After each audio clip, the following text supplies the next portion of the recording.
Bilang dating mentor at coach ni L.A. Tenorio, ikinatuwa ni Coach Tim Cone ang bagong hakbang ng kanyang bata na ngayon ay susubok na rin bilang PBA coach. Narito yung report ni teammate Jamaica Bayaka. Sa pagbubukas ng bagong season ng PBA ngayong Oktubre, inaasahan din ang coaching debut ng former Ginebra star na si L.A. Tenorio para sa Magnolia Chicken Templados Hotshots. Matapos ang matagal na panahon bilang isa sa mga leader ng Barangay Ginebra San Miguel, dadalhin ni Tenorio sa Magnolia ang sistema na kanyang nakasanayan. Isang estilo na malapit sa coaching philosophy ni Coach Tim Cone. Pero ayon kay Coach Tim, hindi siya nababahala sakaling i-adapt ni Teniente ang kanyang coaching style para sa Magnolia. I'll be curious to see what LA does. I haven't seen any video of his games yet.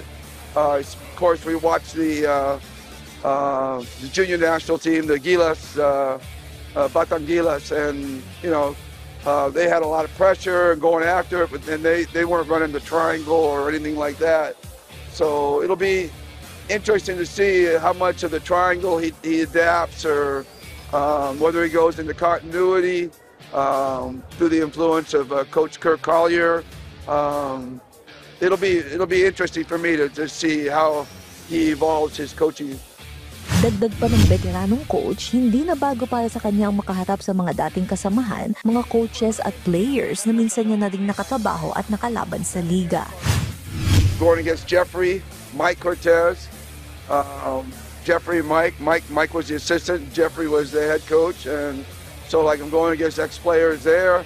I go against Luigi at Moralico. I go to, now LA and Magnolia, Willie Wilson in Phoenix, Chut with Talking Tex. I mean, yeah, they all know me really well. There's not a lot of, dislike that you oftentimes have with, other teams. I mean, these guys are all ex-players or ex-coaches, and they mean a lot to me. So it's difficult going against them, and that's just the friendship part. And then you have the X and O's. They know the X and O's of what we try to do.